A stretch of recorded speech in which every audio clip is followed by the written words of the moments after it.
सा डायग्राम बनाया था।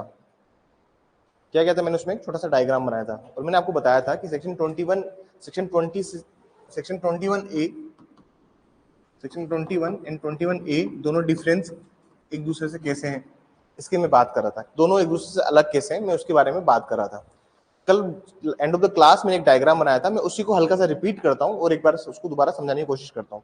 देखिए, सीपीसी थोड़ा सा कंसेप्चुअल है, थोड़ा सा रट्टाफिकेशन भी है सीपीसी।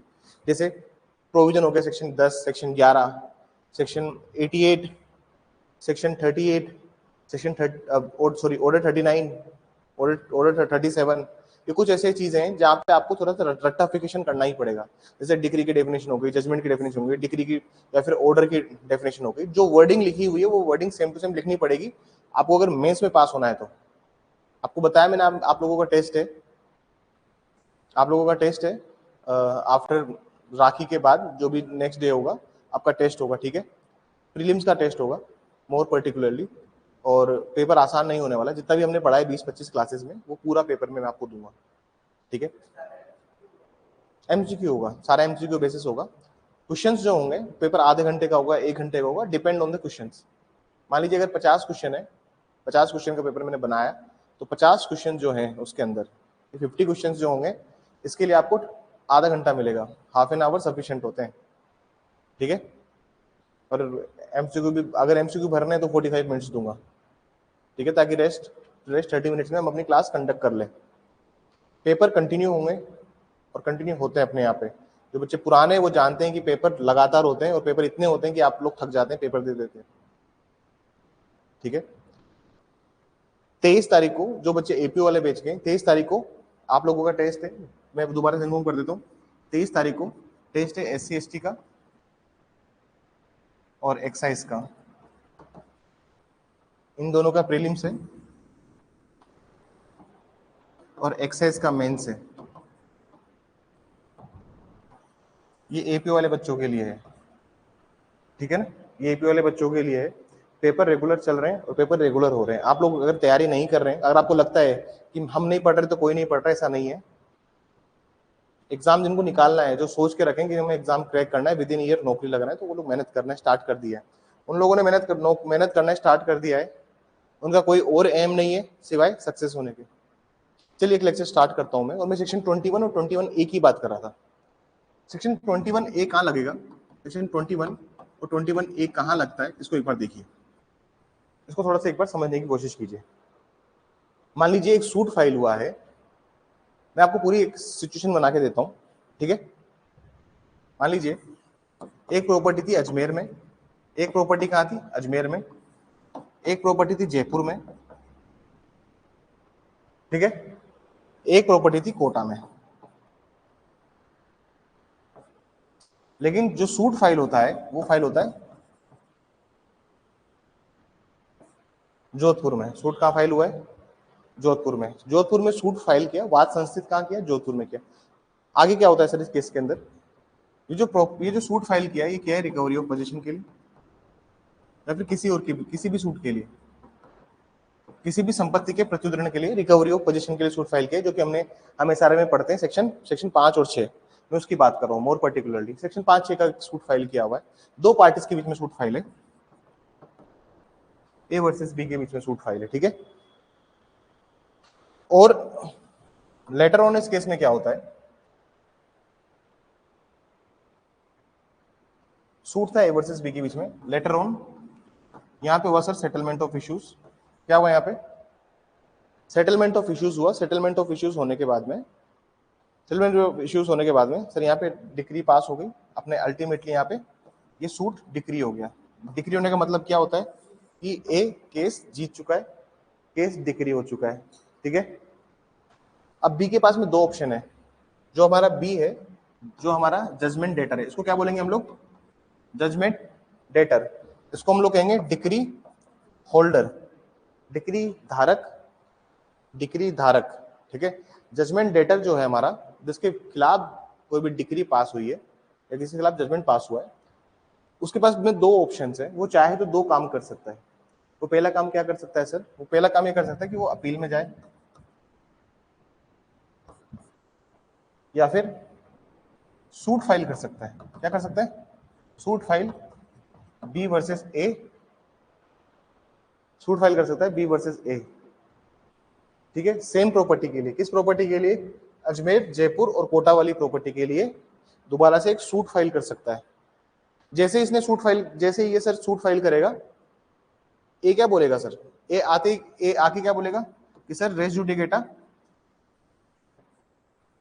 रेस जुडिकेटा लागू होगा। क्या बोलेगा सर? रेस जुडिकेटा लगेगा इस पे, क्योंकि ऑलरेडी कोर्ट ने क्या किया है सर? डिसाइड कर दिया है, डिक्री कर दी है ऑलरेडी इसमें। तो ये सूट नंबर 2 फाइल हुआ है, कौन सा सूट है ये? Suit number 2।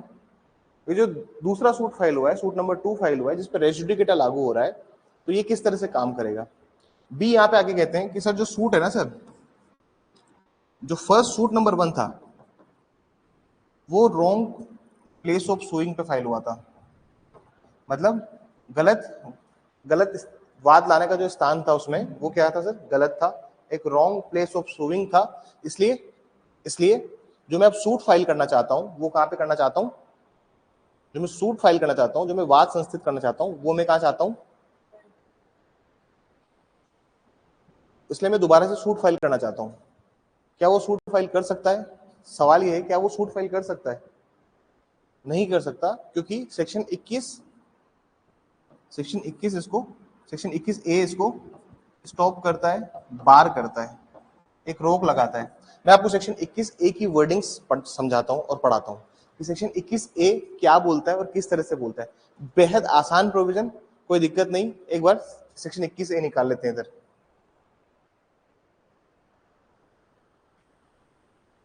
सेक्शन 21 ए देखिए और आपको समझ में आएगा कि जहां पे मैं फॉर्मर सूट की बात कर रहा हूं।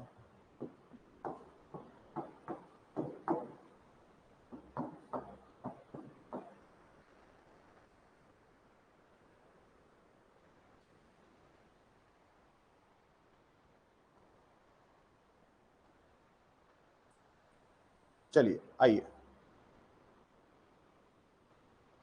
अब एक एक लाइन, एक एक वर्ड, एक एक शब्द ध्यान से सुनना और ध्यान से समझना। यहाँ पे ये बात करता है रेस जुडिकेटा की। ये एक इम्प्लाइड प्रिंसिपल है जो कि रेस जुडिकेटा की बात करता है। किसकी बात करता है? पूर्व न्याय के सिद्धांत सेक्शन 11 में जो बात लिखी हुई है, वही बात ये यहाँ पे करता है, लेकिन अलग तरीके से बात करता है। ये बोलता है no suit shall lie challenging the validity of a decree passed in a former suit. क्या बोल रहा है? Passed in a former suit. अभी फॉर्मर सूट का मतलब क्या होता है, वो मैं आपको बताता हूँ। फॉर्मर सूट मतलब पूर्ववर्तीवाद। जो भी अपना पूर्ववर्तीवाद है उसके बारे में बात कर रहा है। जो भी मतलब between the same parties, between the parties under whom they are litigating under the same title, any ground based on objection is to the place of suing. अब एक बात समझिए, हमारे केस में सूट नंबर 1 कहां फाइल हुआ था? अगर आपने एग्जांपल नोट किया है, सूट नंबर 1 कहां फाइल हुआ था? सूट नंबर 1 कहां फाइल हुआ था? जोधपुर में, पक्का? ठीक है, मेरे को तुम लोगों ने नोट किया ना एग्जांपल नोट किया है ना? आपने किया है? जोधपुर में फाइल किया था। और सूट नंबर 2 कहां फाइल हुआ है? सूट नंबर 2 अलग जगह पे फाइल हुआ है, इससे डिफरेंट जगह पे फाइल हुआ है। तो ये कहना चाहता है कि जो फॉर्मर सूट है, फॉर्मर सूट का मतलब वो होता है जिसका डिसीजन पहले आया हो, या फिर हम इसको ऐसे समझते हैं, मान लीजिए सूट नंबर 1 फाइल हुआ है आपका 1/1/2021 को, सूट नंबर 2 फाइल हुआ है आपका 1/6/2021 को। ठीक है, इसमें जो डिक्री आ गई, मान लीजिए इस वाले केस में डिक्री आ गई 1/1/2023 को, यहां पे डिक्री पास कर दी, तो फॉर्मर सूट कौन सा होगा? क्या फॉर्मर सूट कौन सा माना जाएगा? हाँ, सूट नंबर 2।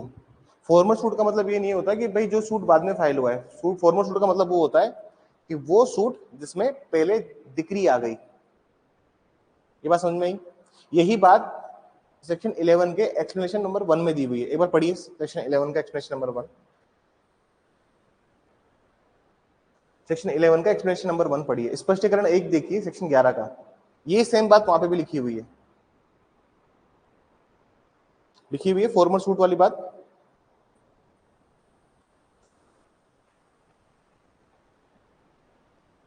ये लिखी हुई है, ये सेम बात वहां पे भी लिखी हुई है, ठीक है ना। मतलब हम समझ गए कि जो 21A है, 21A है, ये 21A, ये 21A एक तरह से रेस जुडिकेटा का काम कर रहा है। किसका काम कर रहा है? रेस जुडिकेटा का काम कर रहा है, पूर्व न्याय के सिद्धांत का काम कर रहा है। मतलब सेक्शन 11 से रिलेटेड है ये भी, ठीक है। सेक्शन 21A, दोनों में क्या डिफरेंस है 21 और 21A में? सर 21 में तो क्या होता है, डिक्री आने के बाद में आपको सेटिस्फाई करना पड़ता है कोर्ट को कि मैंने फर्स्ट इंस्टेंस पे ग्राउंड रेज किया था ऑब्जेक्शन का। और सेकंड सिचुएशन क्या होती है? सेकंड सिचुएशन ये होती है कि आपको ये भी प्रूव करना पड़ता है कोर्ट के सामने, आपको ये भी कोर्ट सामने प्रूव करना पड़ता है कि इससे फेलियर ऑफ जस्टिस अकर हुआ है, पार्टीज को न्याय की निष्फलता हुई है, और प्रथम बार के न्यायालय में आपको ये चीज रेज करनी पड़ेगी, ठीक है। आई थिंक ये समझ में आ गई होगी बात। लिख लीजिए थोड़ा सा इसमें 21A में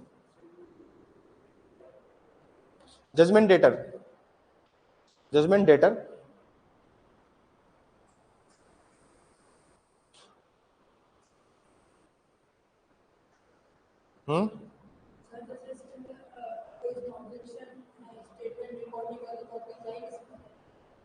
रिकॉर्ड का मतलब ये थोड़ी होता है कि कोर्ट रिकॉर्ड करेगी। रिकॉर्ड का मतलब बेसिकली ये होता है कि हाँ आप ऑन द रिकॉर्ड लेके आए उसको। रिकॉर्ड का मतलब कोर्ट हाँ करे ना करे अलग बात है, आप ऑन द रिकॉर्ड ले आए उसका मतलब ये होता है कि आपने एप्लीकेशन लगाई थी ऑब्जेक्शन के लिए, कोर्ट उसको अलाउ करे डिसअलाउ करे, कोर्ट की मर्जी। मान लीजिए कोर्ट ने अलाउ कर दिया तो फिर सूट कैसे फाइल हुआ वहां पे? कोर्ट ने डिसअलाउ किया तभी तो कोर्ट ने डिक्री दी वहां पे। सर का सवाल यह है कि सर ऑब्जेक्शन रिकॉर्ड नहीं किया तो उसका मतलब क्या होगा? ऑब्जेक्शन रिकॉर्ड नहीं करने का मतलब होता है, मान लीजिए किसी को आक्षेप दर्ज नहीं करवाया या फिर रिकॉर्ड स्टेटमेंट का रिकॉर्ड नहीं किया, उसका मतलब होता है कि पार्टीज ने कभी ऑब्जेक्शन रेज ही नहीं किया लोअर कोर्ट में, उसको कहते हैं स्टेटमेंट रिकॉर्ड ना करना। एक एग्जांपल देता हूं मैं आपको, मान लीजिए आप जज हैं, ठीक है, और मैंने बोला कि सर इस कोर्ट के पास में इस कोर्ट के पास में जुडिशन नहीं है। मैंने आपको एक फॉर्मल एप्लीकेशन दी और ऑब्जेक्शन दर्ज कराया कि सर इस कोर्ट के पास में कोई भी जुडिशन नहीं है कि सूट को ट्राई करे। आपने मेरी एप्लीकेशन को अगर एक्सेप्ट कर लिया तो फिर आप डिक्री क्यों पास कर रहे हो? आपने नहीं किया तभी तो डिक्री पास करी है। बात समझ में आई? आपने बस एप्लीकेशन दे दी कोर्ट को तो मतलब वो ऑन रिकॉर्ड आ चुकी है, अब मतलब ऑब्जेक्शन रिकॉर्ड हो चुका है। अरे कोर्ट मान ही लेता तो फिर सूट क्यों करता? कोर्ट बोल देता ना पार्टी को, कोर्ट क्या करता है? रिटर्न ऑफ प्लेंट कर देता। अरे कोर्ट कर देता ना, 7 ऑर्डर 7 रूल 10 लागू कर देता कोर्ट। अगर कोर्ट को लगता कि हाँ यार मेरे पास जुडिक्शन नहीं है, मैं नेसेसरी इस केस में इंडल्ज नहीं होना चाहता, पार्टी को समझाता और बोलता कि सर रिटर्न ऑफ प्लेंट लो, वाद पत्र को लौटा देता कि जाओ सही कोर्ट में जाके सूट फाइल करो। ये तो होता है रिटर्न ऑफ प्लेंट। मेरे पास अगर जुडिक्शन है और मैं ट्राई कर रहा हूं उस केस को, ऑल्दो सेक्शन 9 ये भी बोलता है कि सिविल कोर्ट के पास में बहुत वाइड पावर है, मतलब सिविल कोर्ट के पास में इतनी पावर है कि सिविल कोर्ट किसी भी केस को ट्राई कर सकता है। तो सबूत का भार हमेशा उसके ऊपर होगा, बर्डन ऑफ प्रूफ उसके ऊपर होगा, जो ये पार्टी बोलेगी कि इस कोर्ट के पास में सबूत का भार नहीं है। बात समझ में आ रही है? देखिए सेक्शन 9, 15, 16, 17, 18, 19, 20 हमने बहुत लेंथ पे पढ़े हैं, मतलब हमने एक एक दो दिन दिए एक सेक्शंस को।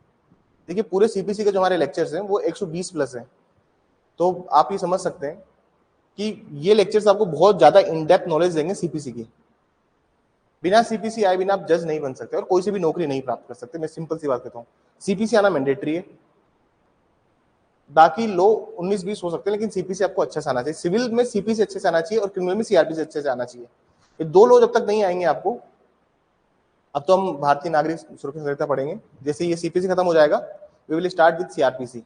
इस वाले बैच में सीआरपीसी एविडेंस मतलब जो भी होगा मेजर ही होगा, क्योंकि फिर बाद में क्या बच जाएगा, लिमिटेशन, एसआरए, टीपीए। अपना कोर्स जो है इस वाले बैच का मार्च में स्टार्ट हुआ था कोर्स, है ना, तो मतलब नेक्स्ट राखी तक खत्म हो जाएगा। क्या बोल रहे हैं? आपको जुलाई में स्टार्ट हुआ तो आपको तो चलता रहेगा, आप तो सिलेक्शन वाले हो ना, आप तो बैठे रहो जब तक एग्जाम। आपको कौन बोल रहा है जाने के लिए? बैठ के पढ़ते रहो अपने, जब तक वैकेंसी नहीं आती है वो फ्लो में तैयारी करोगे तो उस एग्जाम को क्रैक कर दोगे। देखिए फ्लो मेंटेन करना जरूरी है, और उसी फ्लो में पढ़ते रहे जिस फ्लो में क्लासेस चल रही है, तुम सारे एग्जाम्स निकाल दोगे। लेकिन फ्लो अगर बिगड़ा तो हिंदी, देखिए अपने यहाँ पे हिंदी इंग्लिश में अगर आपने देखा हो, अभी 30 में से बच्चों को 28 29 नंबर आए, उन बच्चों के जिनके हिंदी में कॉन्फिडेंस नहीं था, तो हिंदी इंग्लिश में तुमको नंबर मिल ही गए। लो पोर्शन समय मांगते तो उसमें हमने समय दे दिया आपको रिलेवेंट, लेकिन जिन बच्चों ने लो पढ़ के गए थे, जो बच्चे मेहनत कर रहे हैं, जैसे कहे अनुसार कर रहे हैं, वो बच्चों को भी डिजायर्ड रिजल्ट मिले एग्जाम के अंदर, मिला है उन बच्चों को परिणाम। लेकिन समय लगता है सर लो को पढ़ने में। हिंदी इंग्लिश तरह नहीं है कि 1.5-2 महीना पढ़ाया आप हिंदी इंग्लिश में। क्या स्कोर था आपके हिंदी इंग्लिश में? तो आपने हिंदी इंग्लिश को थोरोली नहीं रीड किया था, lack of practice Hindi English में।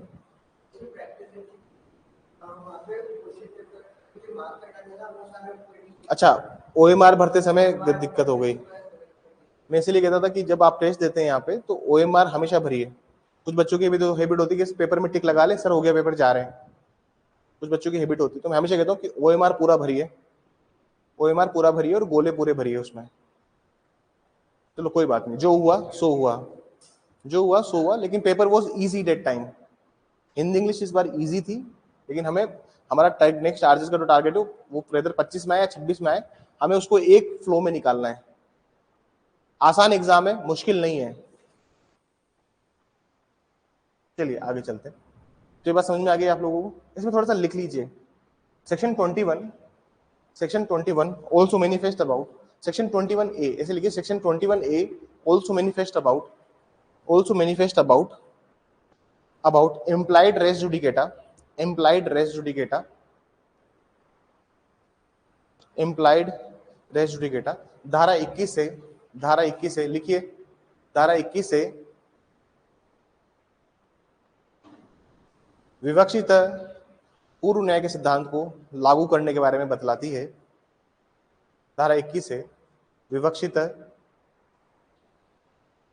पूर्व न्याय के सिद्धांत को बतलाती है, पूर्व न्याय के सिद्धांत को बतलाती है।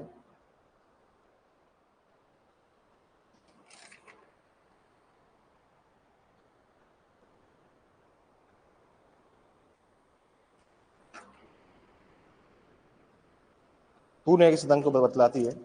इसके अंतर्गत एक बार हिंदी वालों को लिखा देता हूं जल्दी से। इसके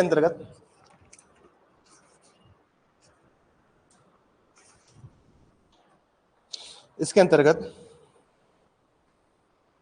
ऐसा कोई भी वाद संस्थित नहीं किया जा सकता, ऐसा कोई भी वाद संस्थित नहीं किया जा सकता। थोड़ा तेज लिखेंगे। इसके अंतर्गत ऐसा कोई भी वाद संस्थित नहीं किया जा सकता, ऐसा कोई भी वाद संस्थित नहीं किया जा सकता जिसमें कि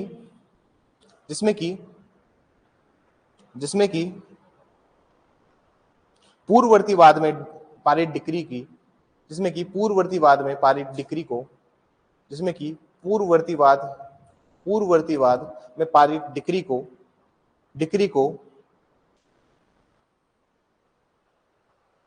डिक्री को वाद लाने के स्थान के आधार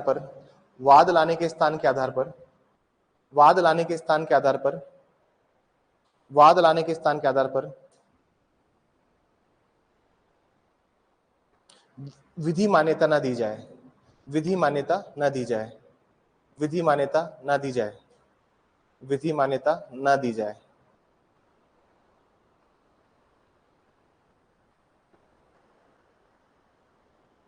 विधि मान्यता ना दी जाए। आगे लिखिए, ऐसा कोई भी वाद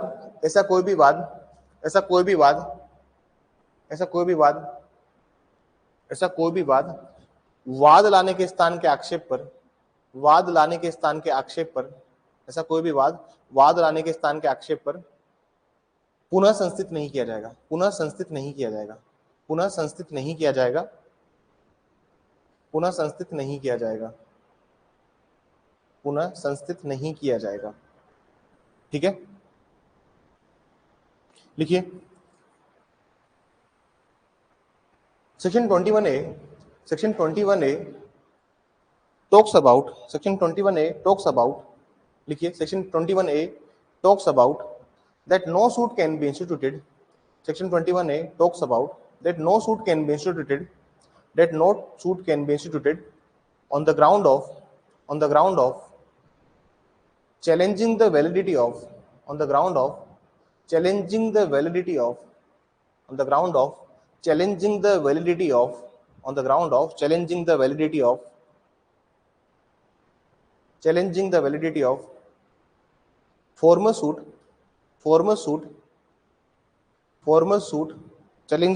of former suit challenging the validity of former suit with respect to place of suing with respect to place of suing with respect to place of suing with respect to place of suing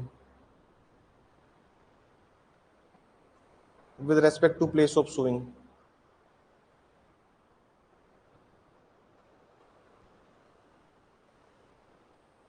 आगे लिखिए paragraph change करके यहाँ पूर्ववर्तीवाद से आशय है कि यहाँ पूर्ववर्तीवाद से आशय है कि यहाँ पूर्ववर्तीवाद से आशय है कि यहाँ पूर्ववर्तीवाद से आशय है कि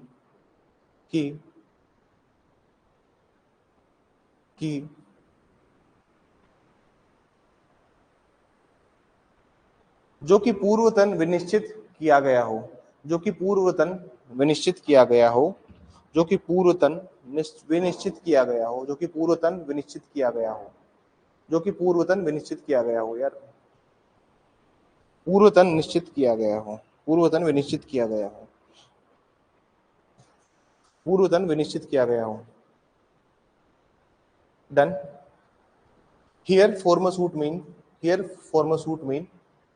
here former suit mean such suit which has been decided here former suit mean such suit which has been decided here former suit means such suit which has been decided which has been decided which has been decided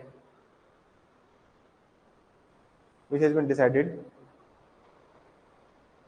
previously which has been decided previously which has been decided previously चलिए देखिए यहां तक हमारा तो था ना jurisdiction का पूरा काम खत्म हो गया है ठीक है जैसे हमने आपको याद करो एक टेबल बनाई थी एक चार्ट बनवाया था सबसे पहले क्या चार्ट था वो एक था सब्जेक्ट मैटर जुरिडिक्शन एक था पेक्यूनियरी एक था टेरिटोरियल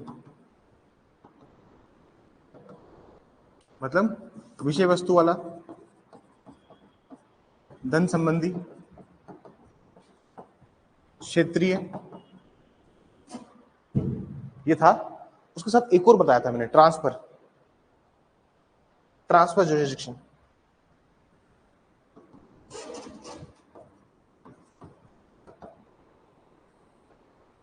इसमें कौन कौन से सेक्शन हमने पढ़ लिए 3, 6, 15 इसमें कौन कौन से पढ़ लिए 16, 17, 18, 19, 20, 21 ए 20 तक पढ़ लिया और मैंने ऐसे भी बताया था देखो ये ऐसे 21 और 21 ए दोनों में लागू होगा ये भी मैंने बताया था अगर आपको डायग्राम याद है तो और मैंने कहा था कि इधर अब ट्रांसफर का जुरिडिक्शन पढ़ेंगे केस को हस्तांतरण जो करोगे आप उसका क्या क्षेत्राधिकार होगा उसके क्या राइट होंगे हम उसको पढ़ेंगे अब ठीक है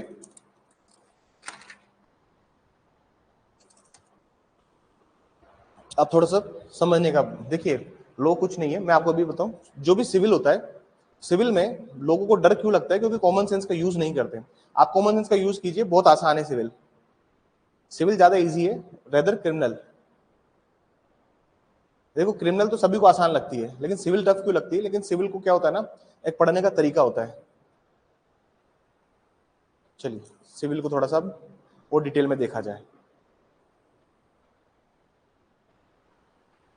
देखिए 21-22 बात करता है power to transfer suits which may be instituted in more than one court मतलब एक ही सूट एक से ज्यादा कोर्ट में फाइल हो रखा है वहां पे क्या प्रोसीजर अपनाया जाएगा जैसे मान लीजिए और समझने की कोशिश कीजिए सेक्शन 20 रिवाइज सेक्शन 20 याद है आप लोगों को सेक्शन 20 मैंने बताया था कि जो सूट कहीं भी फाइल नहीं होगा जो सूट 3, 6, 15, 16, 17, 18, 19, 20 में फाइल नहीं होगा 19 में फाइल नहीं होगा, वो कहाँ आएगा 20 में आएगा। और 20 में उसको हमने रेजुडरी क्लोज बोला था या रेजुडरी सेक्शन बोला था, जो सूट कहीं नहीं जाएगा। सबसे पहले हमने 20 ही पढ़ा था, मैं बताया था कि 20 में सारे सूट जहाँ पे कहीं नहीं फाइल होंगे वो यहाँ आएंगे। उसमें सूट कहाँ कहाँ फाइल हो सकता है, place of business, working for gain और रिजाइडेड और कोज ऑफ एक्शन, ये 4 जगह बताइए। उसमें इन 4 जगह के बारे में बात हुई है, 5वीं जगह के बारे में बात नहीं हुई है।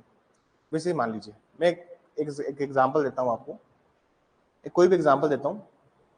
मान लीजिए कॉन्ट्रैक्ट है, एक कॉन्ट्रैक्ट है, उसका ब्रीच हो गया है, एक संविदा है, 2 पार्टीज के बीच में कॉन्ट्रैक्ट है, इनके बीच में एक संविदा थी सर, और ये संविदा भंग हो गई है, ये कॉन्ट्रैक्ट ब्रीच हो गया है।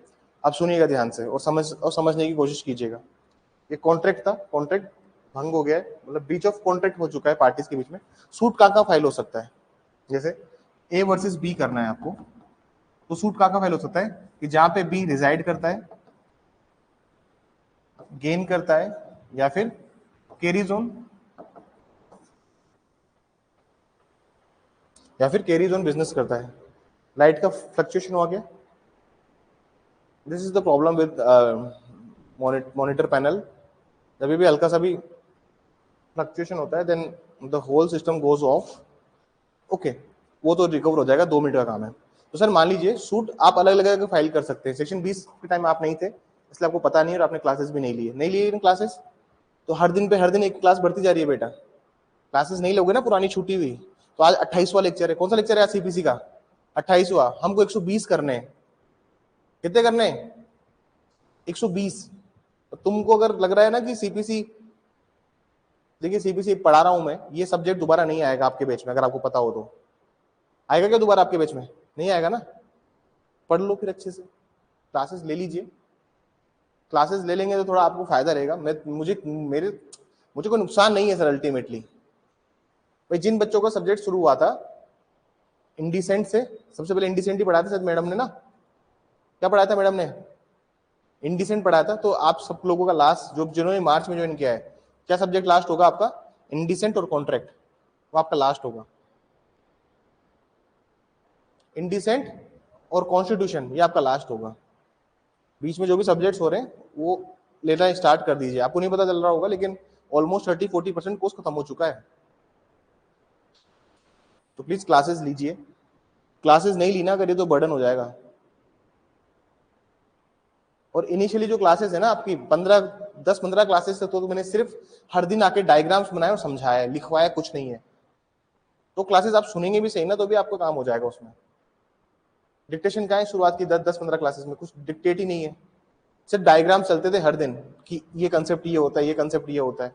वो कंसेप्चुअल क्लासेस हैं। जो बच्चे शुरुआत से ले रहे होंगे उनको समझ में आ रहा होगा कि क्या चल रहा है अब कहानी। चलिए मान लीजिए कॉन्ट्रैक्ट था,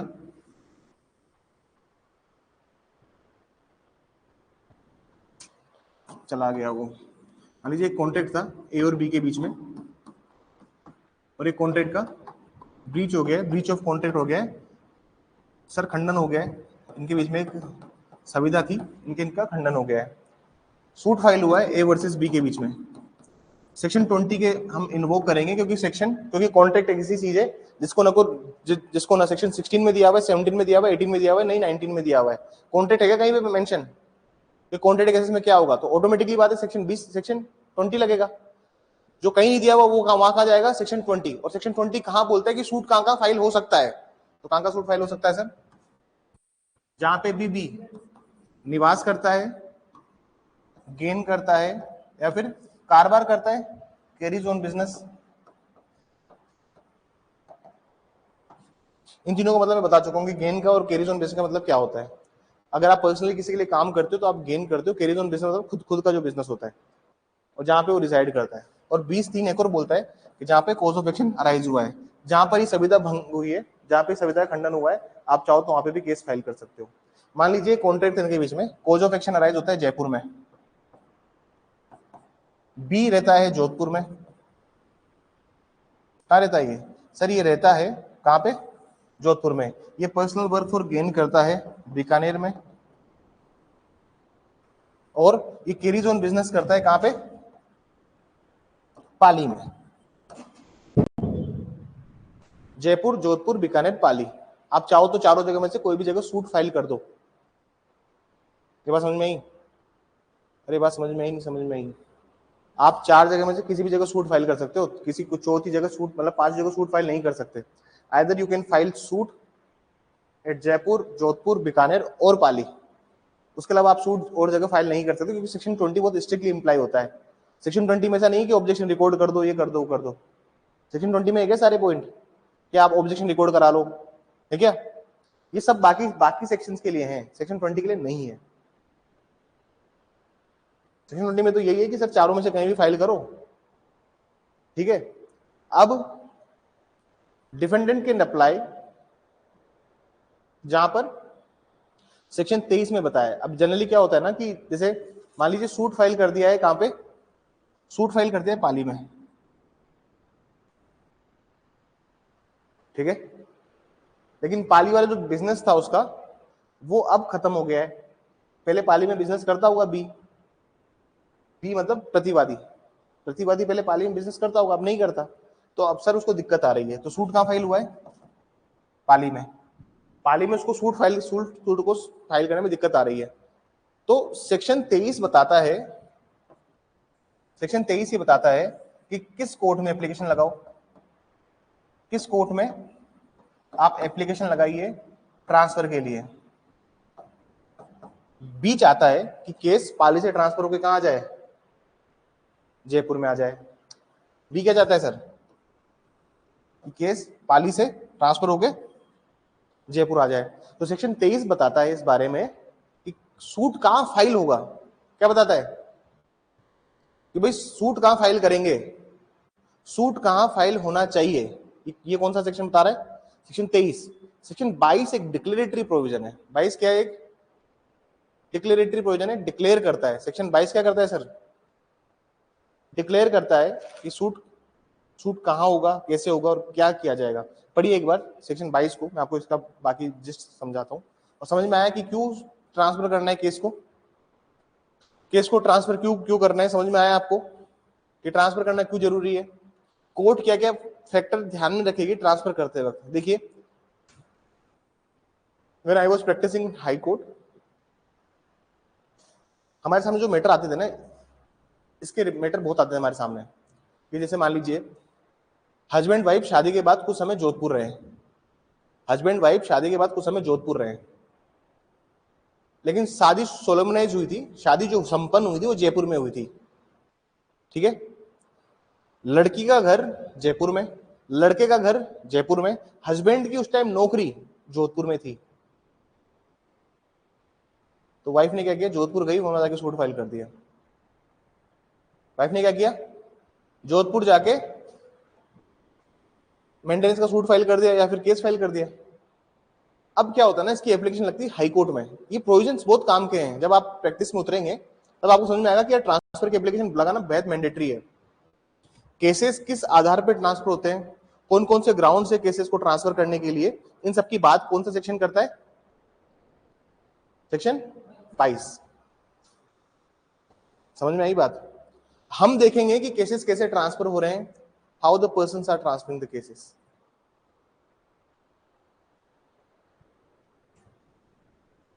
समझ में आई?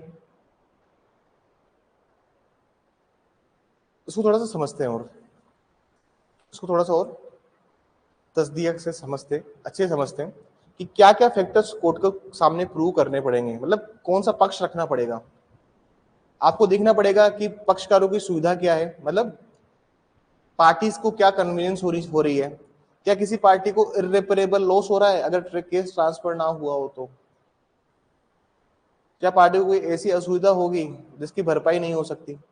ये सारे फैक्टर्स कोर्ट के सामने रखने पड़ते हैं। कुछ केसेस भी समझाऊंगा मैं इस टॉपिक के ऊपर, लेकिन ये टॉपिक ऐसा है कि अगर आपने इसको अच्छे से समझा, then you will do practice at a certain point of time. जैसे मान लीजिए कोर्स खत्म हो गया, फिर आप चाहो तो थोड़ा प्रैक्टिस भी करके देख सकते हो, प्रैक्टिकल चीजें क्या होती है वो भी देख लो, लेकिन ये चीज समझ में आनी चाहिए हमें कि हम किस बारे में बात कर रहे हैं, ठीक है।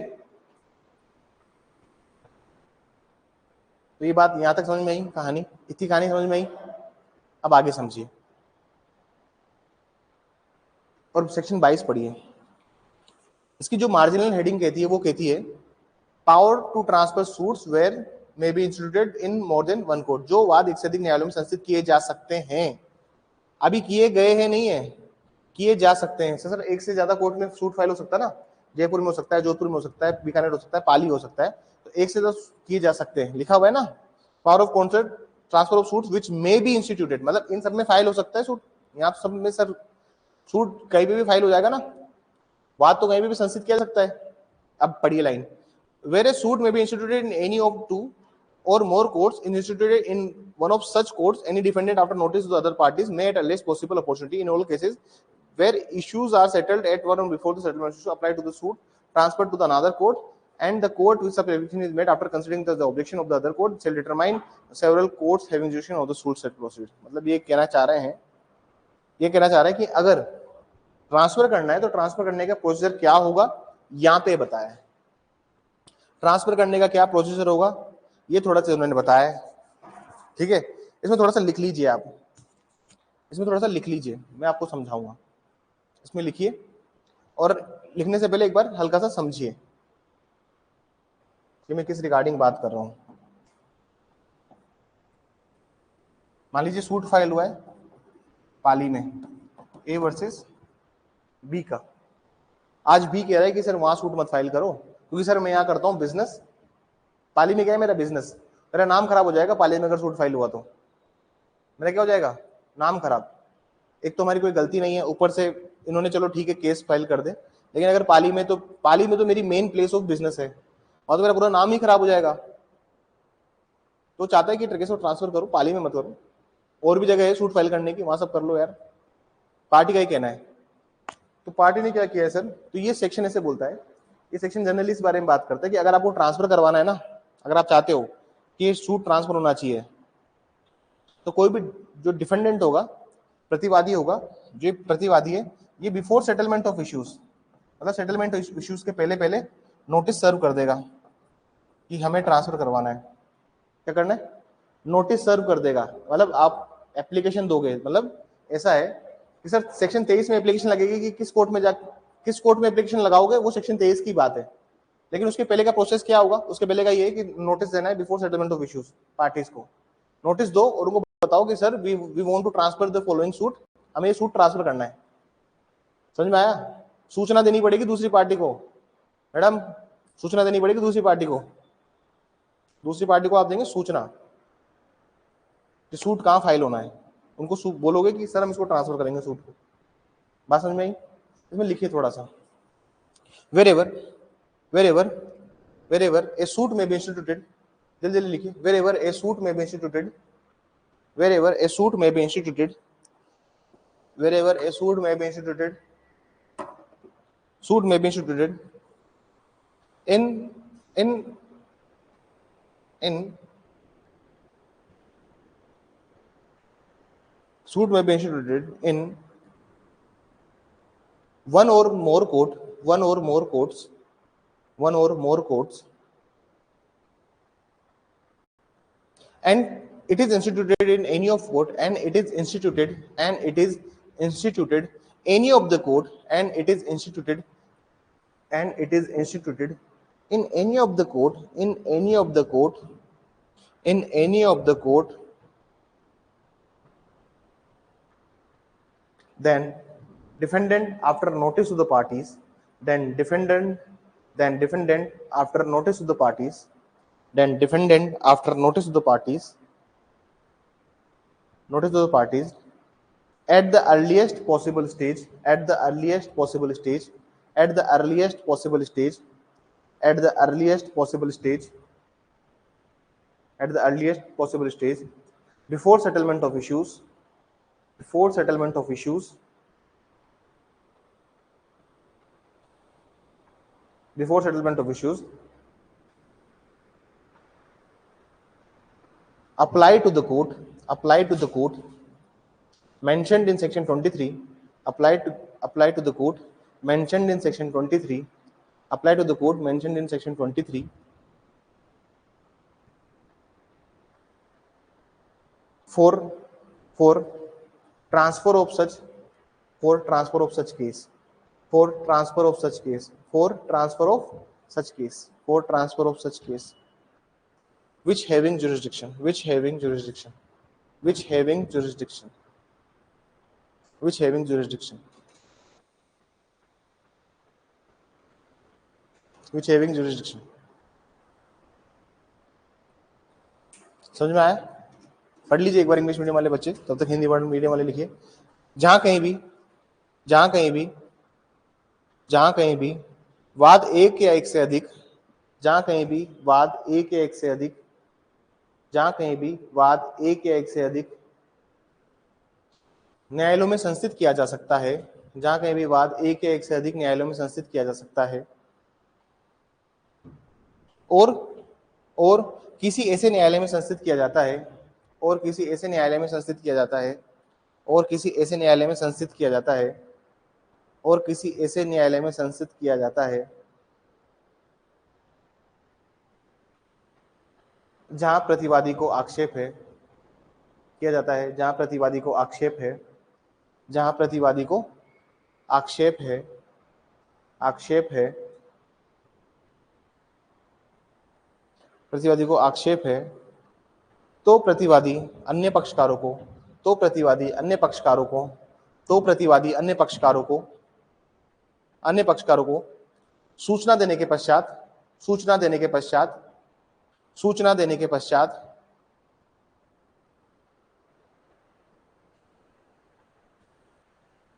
सर्वप्रथम अवसर पर, सर्वप्रथम अवसर पर, सर्वप्रथम अवसर पर या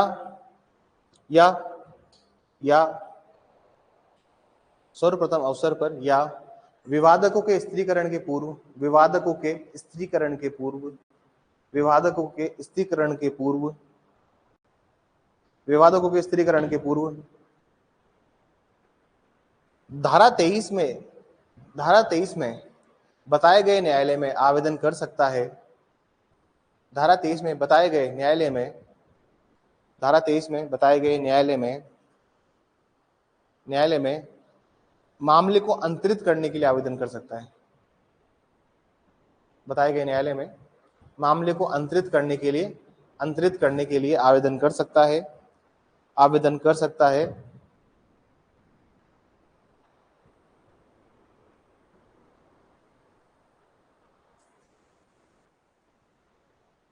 वह न्यायालय, वह न्यायालय, वह न्यायालय अन्य पक्षकारों के आक्षेप के पश्चात, वह न्यायालय अन्य पक्षकारों के आक्षेप के पश्चात, वह न्यायालय अन्य पक्षकारों के आक्षेप के पश्चात यह विनिश्चित करेगा कि, वह न्यायालय अन्य पक्षकारों के आक्षेप के पश्चात यह विनिश्चित करेगा कि, यह विनिश्चित करेगा कि मामला अंतरित किया जा सकता है या नहीं, विनिश्चित करेगा कि मामला अंतरित किया जा सकता है या नहीं। डन, यहां तक सब खत्म हुआ। चलें आगे, लेट्स गो अहेड। डन। अब सेक्शन 23 में देखिए, अब सेक्शन 23 में समझने का काम है। डायग्राम बनाते चलना, ये डायग्राम बनाया, डायग्राम बनाइए। देखो सिविल में if you master, if you want mastery about civil ना, तो आपको जहां पे भी सर डायग्राम बनना है बनाओ, अब नहीं बनाएंगे तो इसमें तेरा घाटा मेरा कुछ नहीं जाता वाली बात है। मेरे को तो क्या दिक्कत है, तुम लोग रिकॉर्डेड क्लासेस भी ले सकते हो, जैसे तुम्हें पता है कि कुछ छूट गया है क्लास में, तुम चाहो तो रिकॉर्डेड भी ले सकते हो। तुमने कभी लिए क्लास के बाद रिकॉर्डेड क्लास घर जाके, या सर ने कुछ बताया था समझ नहीं आया, कभी लिया हुआ ऐसा? अच्छा, अब समझिए और सुनिए, बहुत बेहद आसान भाषा में समझिए। मैडम समझिए, वो बाद में कर लेना लाइन। सेक्शन 23 सुनिए, सेक्शन 23 इंपोर्टेंट है, हमें बताना है कि सूट कहाँ ट्रांसफर होने के लिए जाएगा। जैसे मान लीजिए ये जयपुर है, बड़ा क्या है ये, दिस इज जयपुर। एक सूट फाइल हो रखा है कहाँ पे, चाकसू। कहाँ फाइल हो रखा है, चाकसू में। वहीं एक सूट फाइल हो रखा है सांगानेर। कहाँ फाइल हो रखा है, एक चाकसू में एक सांगानेर में, दो सूट फाइल हो रखे हैं। पार्टी चाहती है, पार्टी चाहती है, एक सूट फाइल हो रखा है मतलब एक ऐसे समझिए इसको, चोमू सूट फाइल करने की 3 जगह थी, चाकसू, सांगानेर, चोमू, ठीक है। लेकिन उस पार्टी ने सूट कहां फाइल किया? चाकसू में। वो पार्टी चाहती है कि सूट चाकसू से कहां जाए? सांगनेर आ जाए। वो पार्टी क्या चाहती है? चाकसू में फाइल ना हो, सांगनेर आ जाए या फिर चोमू आ जाए।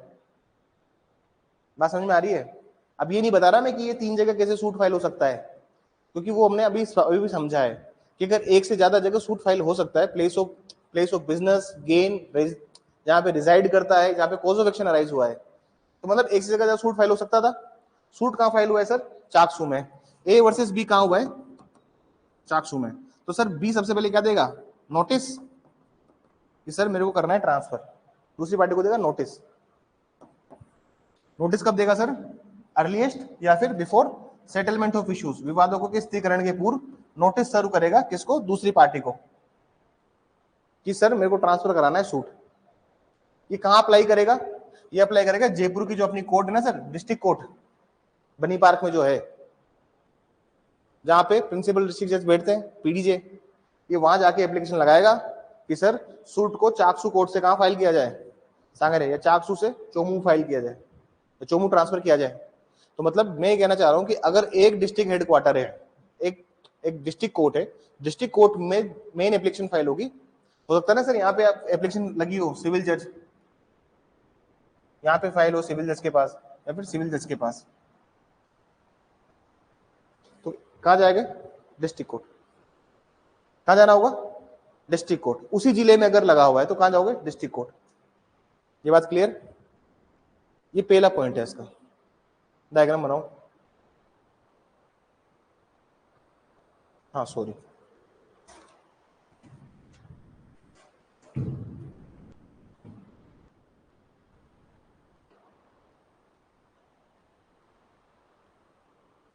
और ये बात कहाँ लिखी हुई है सर? क्लोज 1 में। बेरेट को नोट कर लेना और डायग्राम लिख देना नीचे। सर बेरेट को नोट कर लेना, सेक्शन 23 में लिखवाऊंगा नहीं कुछ, बेरेट को नोट कर लेना और ये डायग्राम को बना लेना।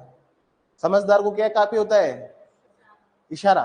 तो आपको इशारा कर दिया, समझा लेना। अब नर्सरी एलकेजी के बच्चे नहीं हो तुम, 2 डिग्री लेके बैठे हो यहाँ पे, 2 डिग्री हुई ना?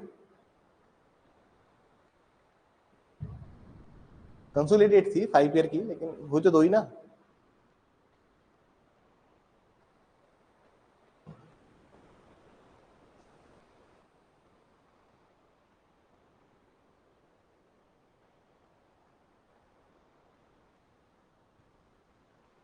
What's so funny? बताओ, मुझे बताओ। अरे कुछ हंसने वाली बात है तो हमें बताइए। अभी नहीं हुई डिग्री आपकी, 2 डिग्री ऐसे बोल रहे हो आप, उसमें तो नहीं हंस रहे हो?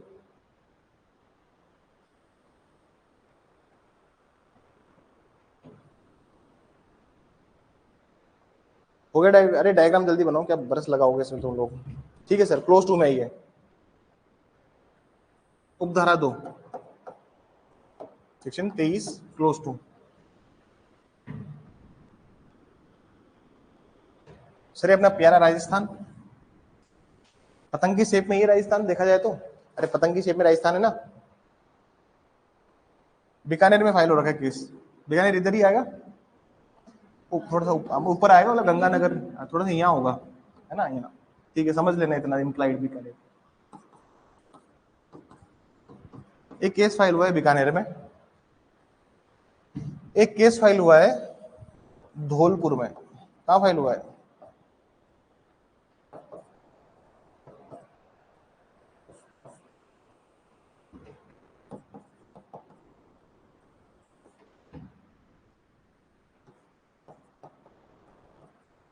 सिरोही। मतलब एक party place of residence Bikaner में है, प्लेस ऑफ बिजनेस सिरोही में, personal work for gain Dholpur में है, ठीक है, और कोर्स ऑफ एक्शन अराइज हुआ है जयपुर में। मतलब दोबारा लिख देता हूं, रिजाइड का ये है, गेन का ये है, प्लेस ऑफ बिजनेस ये है, और कोर्स ऑफ एक्शन जयपुर है। केस लेकिन फाइल हो गया सिरोही में। कहां फाइल हुआ है यार? धौलपुर में। केस कहां फाइल कर दिया है? धौलपुर में, जहां प्लेस ऑफ बिजनेस है। या सिरोही में केस फाइल कर दिया है, बीकानेर में केस फाइल कर दिया है। अब सर इसको क्या करना है? इसको क्या करवाना है? ट्रांसफर। मान लीजिए केस फाइल हुआ है बीकानेर में। केस कहां फाइल हुआ है? बीकानेर में केस फाइल हो गया है सर। अब इस बीकानेर के केस को आप चाहते हो कि ये जयपुर में ट्रांसफर हो जाए, ताकि जयपुर में सर आने जाने के साधन सबको है ना, किसी गवाह को बयान भी दिलाने लेके आना है, कोई भी चाहते हो आप कि उसके बयान दर्ज हो जाए, है ना। अगर समन की तामील भी करनी हो तो वो भी हो जाए, तो वो जयपुर में ज्यादा सुलभ तरीके से हो सकती है।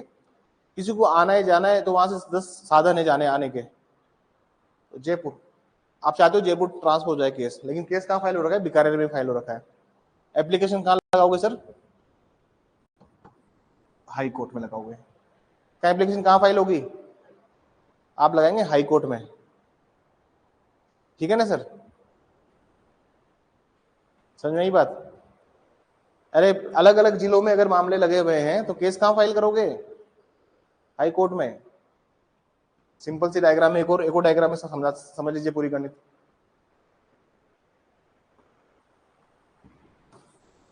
District court, district court, application कहाँ लगेगी?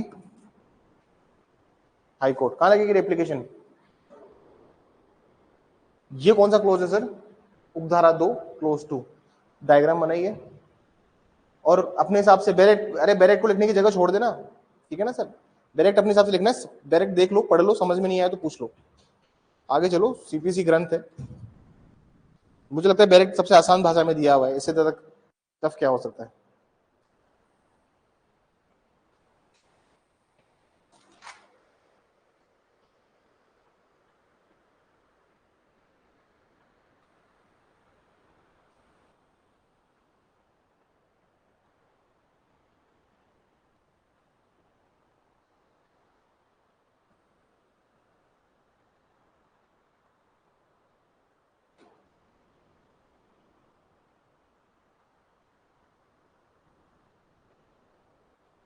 तेईस तीन, अब 23(3) समझिए।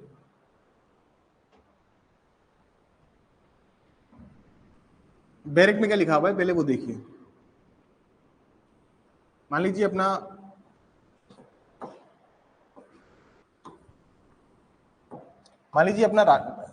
राजस्थान, या ये पूरा मैं भारत का बना देता हूँ, ठीक है ना। ये भारत का मैप है, रफली भारत का मैप है। डायग्राम में मैं बहुत अच्छा नहीं हूँ, ठीक है ना। रफली भारत का मैप है, ठीक है। शादी के बाद, शादी हुई कहां पे? जयपुर में।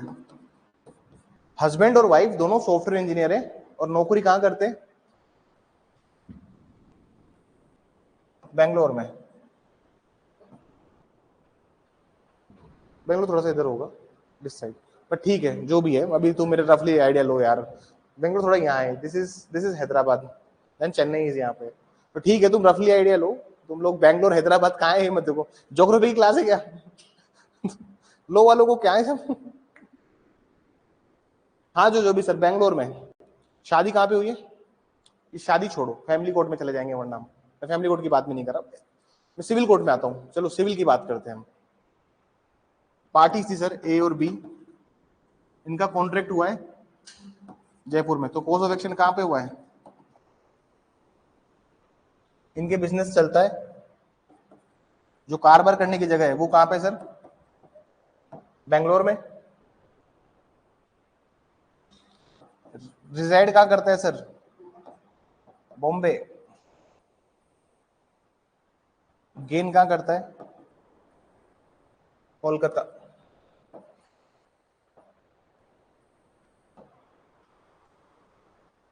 ठीक है, मतलब इनके बीच में कॉन्ट्रैक्ट था ए और बी के बीच में, केस फाइल करना था। तो ए के पास में ऑप्शन था कि वो 4 जगह केस फाइल कर सकता है, Jaipur, Bangalore, Bombay, Kolkata. And he choose Kolkata. कहाँ केस फाइल करता है? कोलकाता में केस फाइल करता है with respect to breach of contract.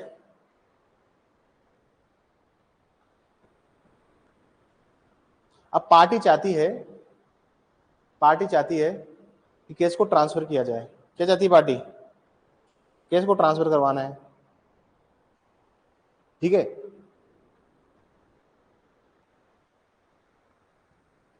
तो बेरेट कहता है, बेरेट क्या बोल रहा है, बेरेट में तो लिखा हुआ है कि सर जहां पे पहले सूट फाइल हुआ है ना, सबसे पहले अगर सूट कोलकाता में फाइल हुआ तो एप्लीकेशन कहां लगाओगे? अरे सूट कहां फाइल किया आपने? कलकत्ता में। तो सूट कहां फाइल करोगे? हाई कोर्ट फाइल करो, West Bengal high court, Kolkata high court. ये रुकिए, डायग्राम मत बनाइएगा। ये जो प्रोविजन था ये बैरेक्ट में लिखा हुआ है। क्या लिखा हुआ है? बैरेक्ट में। लेकिन एक केस आया सुप्रीम कोर्ट का, सुप्रीम कोर्ट ने बोला कि ऑल दो बैरेक्ट में ये लिखा हुआ है, लेकिन आपको केस कहां फाइल करना है? सुप्रीम कोर्ट में फाइल कीजिए, ना कि कोलकाता हाई कोर्ट में। अगर आपको इंटर स्टेट केसेस को ट्रांसफर करना है तो केस कहां फाइल होगा? Before supreme court. डायग्राम बना लीजिए।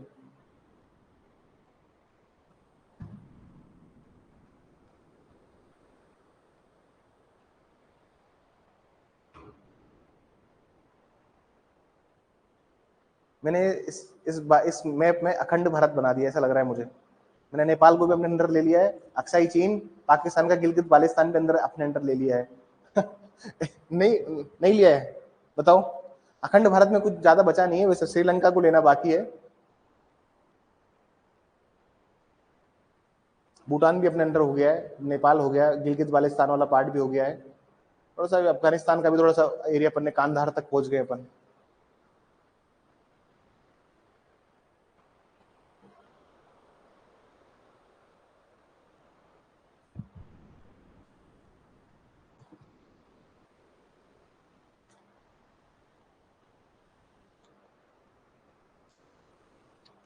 कल बारिश के लिए छुट्टी रखी, एक बूंद बारिश नहीं आई इवनिंग वाले बैच में।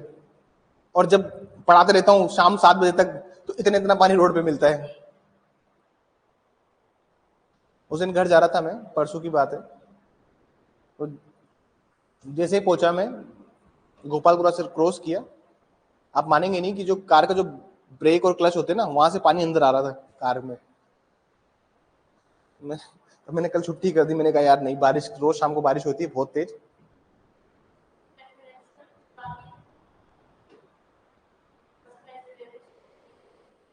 वो नहीं आए थे। तो इवनिंग में रेगुलर जो बच्चे आते हैं, एक दो बच्चे छुट्टी पे थे उस दिन, बारिश ज्यादा थी ना।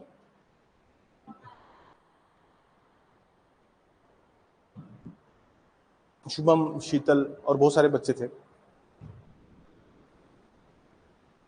चलिए, डायग्राम बन गया हो तो आगे चले। अब थोड़ा सा प्रोविजन को समझिए और समझना स्टार्ट कीजिए। मैं जिन बारों में बता रहा हूं वो सुनिए। अब केस का नाम लिखिए, दुर्गेश शर्मा वर्सेस जयाश्री। जिस केस में ये बात बोली, Durgesh Sharma versus Jayashree, 2008 supreme court. लिखिए, लिखिए इसमें, by this case, the honorable supreme court, by this case the honorable supreme court, by this case the honorable supreme court has redundant the provision of, has redundant the provision of, has redundant, has redundant the provision of, redundant मतलब क्या होता है? redundant का मतलब होता है कि किसी भी चीज को अनावश्यक घोषित कर देना, कि ये जरूरी नहीं है प्रोविजन, हटाओ इसे। रिपील नहीं किया है, क्या बोला है? रिडंडेंट, यूजलेस, कि ये यूजलेस प्रोविजन है। कौन सा? 23(3). redundant the provision of section 23 subclause 3, of section 23 of subclause 3। आगे हिंदी मीडियम वाले बच्चे लिखिए, माननीय सर्वोच्च न्यायालय ने, माननीय सर्वोच्च न्यायालय ने धारा 23(3 को, धारा 23(3 को अनावश्यक घोषित किया, धारा 23(3 को अनावश्यक घोषित किया, अनावश्यक घोषित किया, और ये भी कहा कि, ये भी कहा कि, ये भी कहा कि, ये भी कहा कि उपधारा 1 व 2, उपधारा 1 व 2 उपयुक्त है, उपधारा 1 व 2 उपयुक्त है। and also said that clause 1 and clause 2 are true in nature, and also held that clause 1 and clause 2 are true in nature, are true in nature, are true in nature। आगे लिखिए। देखिए, अगर आप मेरी बात सुनिए, अगर मान लीजिए हम इसकी बात मान लेते हैं और ये कहते हैं कि हाई कोर्ट में जाओ, आप कहां जाओ? सुप्रीम कोर्ट जाओ। अभी तो सुप्रीम कोर्ट बोला, लेकिन पहले क्या बोलता था? भाई हाई कोर्ट में जाओ जहां भी पहले सूट फाइल हुआ है। और सर ऐसा है तो फिर 25 का तो महत्व खत्म हो जाएगा। एक बार 25 की हेडिंग पढ़िए, 25 की एक बार मार्जिनल हेडिंग पढ़िए, जो ऊपर लिखा हुआ है ना बोल्ड अक्षर में, काले अक्षरों में, उसको पढ़िए कि 25 में क्या लिखा हुआ है। अरे मैडम ये फालतू काम बाद में करना, जो बोला है वो पढ़े, 25 पढ़िए। बैरेक कहाँ है? बिना बैरेट के मतलब होता है कि एक बैट्समैन क्रिकेट खेलने उतर गया है और वो भी बिना बल्ले के। लो बैरेट लो, ये लो, दो उनको बैरेट दो। देखिए आप पढ़ाई के लिए सीरियस हैं, क्लास में आ गए तो मतलब सीरियस हैं, लेकिन भूले क्यों बैरेट? 25 की हेडिंग पढ़िए, क्या बोल रहा है 25 की heading?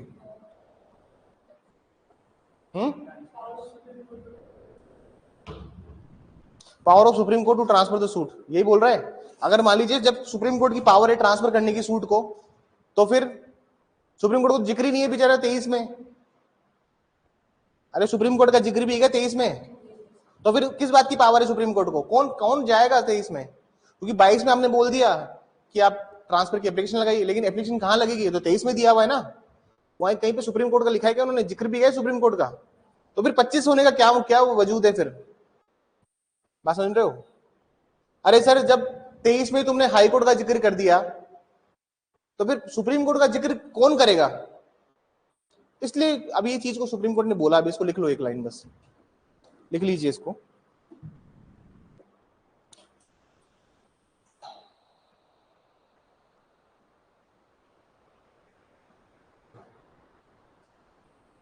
In 1976, the amendment was made in the civil in the CPC. The amendment in 1976, देखो 1976 में अमेंडमेंट एक्ट आया था, अगर आपको पता हो तो। 1976 में क्या आया था? Amendment act. इसमें लिखो 1976 the amendment was made by parliament in CPC, by parliament in CPC, by parliament in CPC, by which section 25 has been reintroduced, by which section 25 has been by which section 25 has been reintroduced reintroduced by which section 25 has been reintroduced, and it gives wide power and it gives wide power and it gives wide power to the Supreme Court for transferring of one case to the another high court, and it gives wide power to the Supreme Court to transfer one case to the another high court. However, the parliament, मैं बहुत रफली language में नहीं लिखवाना चाहता, लेकिन मैं लिख लो आज, मेरा बीइंग ए टीचर मैं लिखवाना चाहता हूं बच्चों को अपने। However, the parliament has forget to amend. However, the parliament has forget to amend. Exam में मत लिख के आ जाना ये सब बातें, ये अपने एग्जाम मत लिखना पार्लियामेंट फॉरगेट कर दिया था, ठीक है ना? However, the parliament has forget to amend section 23. अभी सुप्रीम कोर्ट ने बोली है ये बात, मैं अपने मन से नहीं बोल रहा हूँ, लेकिन सुप्रीम कोर्ट ने बात बोली है, तुम एग्जाम में मत लिखना। लेकिन however, the parliament has forget to amend section 23 clause 3, section 23 clause 3, because such omission it creates so much chaos,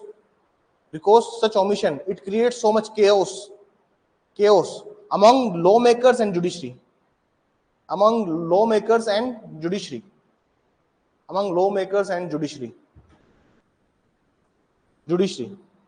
बस among lawmakers and judiciary। Hindi medium वाले बच्चे लिखेंगे, 1977 में 1976 में विधायिका द्वारा या संसद द्वारा, इसलिए 1976 में संसद द्वारा धारा 25 को मुख्य रूप से संशोधित किया गया। धारा 25 को मुख्य रूप से संशोधित किया गया। धारा 25 को मुख्य रूप से संशोधित किया गया। धारा 25 को मुख्य रूप से संशोधित किया गया तथा इसने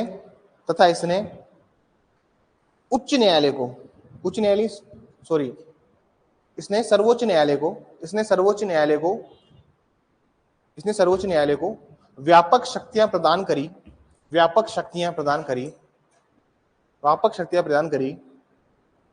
जिसके अंतर्गत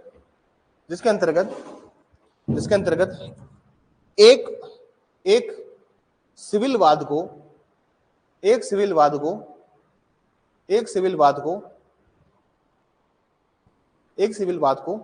एक राज्य से दूसरे राज्य में अंतरित किया जा सकता था। एक सिविलवाद को एक राज्य से दूसरे राज्य में अंतरित किया जा सकता था।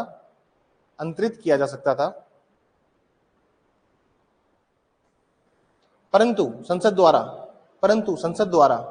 1976 में धारा 23(3) को संशोधित करने में भूल की गई। धारा 23(3) को संशोधित करने में भूल की गई। अभी एग्जाम में मत लिखना ना भूल की गई, ठीक है ना सर, ये आपके समझने के लिए मैं लिखवा रहा हूं, लिखना वही एग्जाम में इतना टाइम भी नहीं होता कि सब लिखें आप। धारा 23 को संशोधित करने में भूल की गई। इसके परिणाम स्वरूप न्यायालय ने इस मामले में 23(3) को अनावश्यक करार दिया। इस मामले में न्यायालय ने 23(3) को अनावश्यक करार दिया। आगे लिखिए एक लाइन और।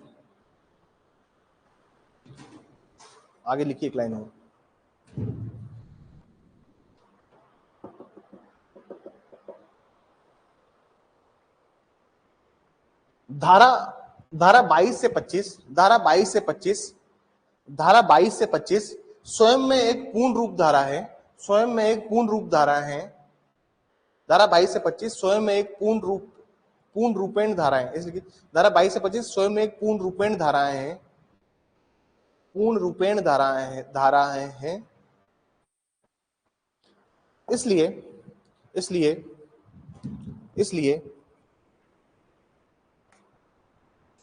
इसलिए धारा 151 की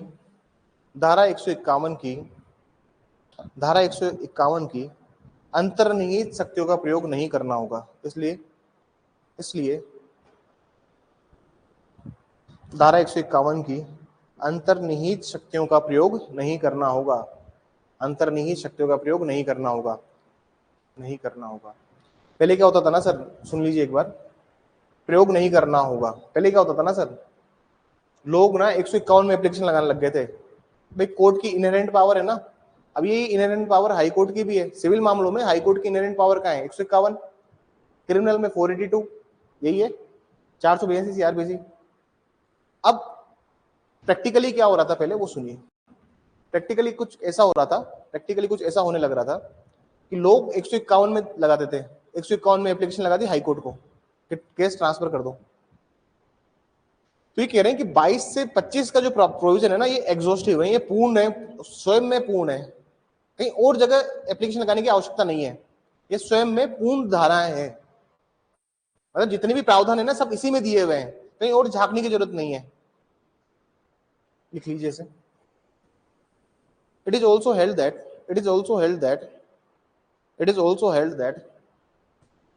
section 22 to 25 it is also held that section 22 to 25 are exhaustive in nature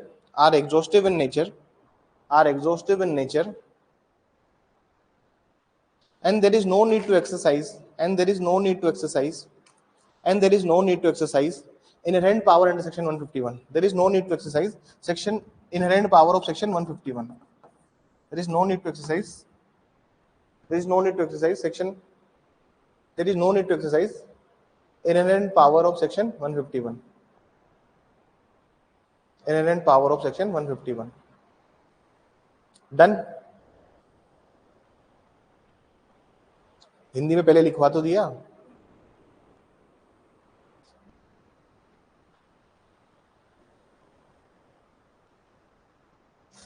इतने मासूम बच्चे हैं क्लास के, सर हिंदी में कहाँ लिखवाया? सबसे पहले हिंदी में तो लिखवाया है। तो वही बात हो गई कि ये तो वही बात हो गई कि तू कब आया? सबसे पहले मैं ही तो आया।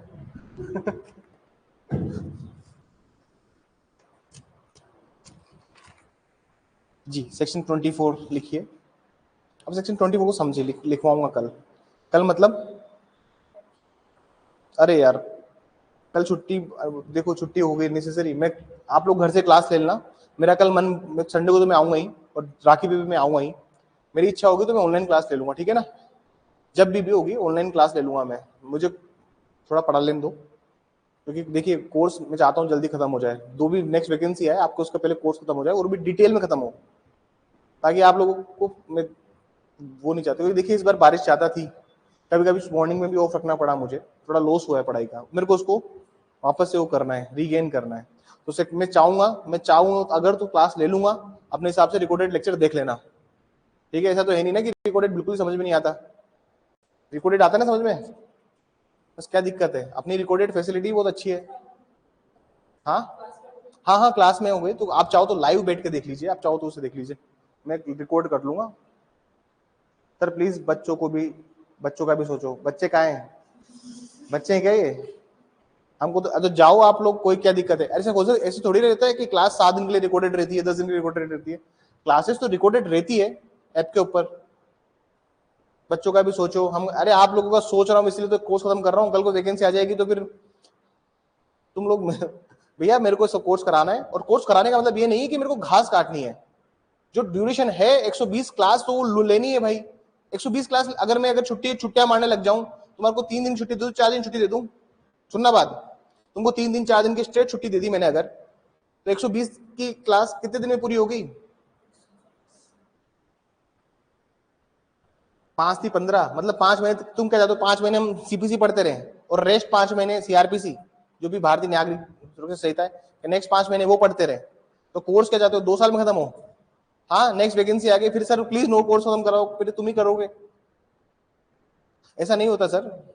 अपने रेगुलर क्लासेस हैं तो रेगुलर क्लासेस हैं। तो जनरली मेरी भी ये सोच नहीं होती कि मैंने से छुट्टी करूं। छुट्टी से मैं बहुत बहुत सख्त चिढ़ता हूँ। जिस दिन छुट्टी होती है ना उस दिन तो मेरे को अपने ऊपर ही गुस्सा आता रहता है कि क्यों छुट्टी डिक्लेयर कर दी। तो इसलिए मैं कह रहा हूँ आपसे कि प्लीज 1-1.5 साल की बात है, थोड़ा सा सीरियस रहिए और ये छुट्टी उट्टी जितनी भी है सब खत्म करो। जीवन में रेस्ट करने की तभी सोचो जब कुछ प्राप्त कर लो, तभी आराम होगा। अब ये सोच के अगर चलोगे तो ही सफलता मिलेगी। आराम तभी होगा जब कुछ बन जाएंगे, वरना फिर जिंदगी भर आराम तो वैसे ही नहीं मिलेगा। सिस्टर भी है, सिस्टर भी नहीं है आपको तो आप लोग कौन हो? सब मेरी बहनें तो हो आप लोग। मेरे सिस्टर नहीं तो मतलब क्या होता है? अरे आप लोग मेरी सब बहनें ही तो हो। मैं यहीं रहूंगा, आ जाना जो भी जयपुर में राखी बांधने मेरे, और क्या। आप सब मेरे छोटे भाई और छोटे बहन है। आ जाना भाई जिसको भी लगता है कि हाँ तो मेरे बहन नहीं तो मैं घर नहीं जा रहा, लेकिन तुम लोग, मैं तो सेंटर पे हूँ, तुम चाहो तो राखी बांध देना और लिफाफा भी दूंगा साथ में। ऐसा थोड़ी ना कि फ्री में राखी बंधवा लूंगा। सर आपको तो बहन नहीं है छुट्टी दे दो, ऐसे लिख रहे बच्चे। बेंगलोर से आके ले लेना। ये कौन कह रहा है कि आप बेंगलोर जाके क्लास लो? आराम करो 5 दिन का बर्डन आ यहाँ आके पूरा करना। चलो छोड़ो, मैं अपनी क्लास लूंगा। चॉइस पढ़िए। चॉइस क्या कहता है? चॉइस सर एक जनरल पावर बताता है कि ट्रांसफर और विड्रॉल की क्या पावर होती है। मतलब एक जनरल पावर ही भी होती है। जैसे मान लीजिए आप सीआरपीसी अगर पढ़ेंगे तो वहां पे पावर दी हुई है 406 में, 407 में, सुप्रीम कोर्ट की पावर, हाई कोर्ट की पावर, कोर्ट ऑफ सेशन की पावर। अगर आप पढ़ेंगे ना वहां पे तो ये सब पावर्स आपको मिलेगी। वो सेम पेरीमेटेरिया प्रोविजन यहाँ सीआरपीसी में, सीपीसी में सेक्शन 24 दिया हुआ है। मान लीजिए केस फाइल हो रहा है और बहुत हाई प्रोफाइल मामला है। जैसे मान लीजिए एक मंदिर के ऊपर विवाद कोई मामला है, सिविल सूट फाइल हो रखा है कि मंदिर है या मस्जिद है, ठीक है? अब सिविल कोर्ट का ट्रायल चाहती है, मंदिर किसी रिमोट एरिया में है, तो सुप्रीम कोर्ट बोल सकता है कि सुप्रीम कोर्ट क्या बोल सकता है? मान लीजिए हाई कोर्ट ने बोल दिया कि इस केस को वहां पे माहौल खराब हो सकता है और ट्रायल क्या पता उससे अच्छी तरीके से ना हो, तो इसका ट्रायल ऐसी जगह किया जाए, इसका ट्रायल ऐसी जगह करवाया जाए जहां पे कोई इन्फ्लुएंस ना करे ट्रायल को। हो सकता है ना कि ट्रायल को इन्फ्लुएंस ना करे, आसपास के लोग इन्फ्लुएंस ना करे, जहां पे भी मंदिर मस्जिद कोई विवाद है। तो हाईकोर्ट की पावर है किसमें? 24 में। अभी तुमको दिखा देता हूं मैं, पढ़ लीजिए एक बार सेक्शन, जस्ट थोरोली रीड कर लीजिए इसे।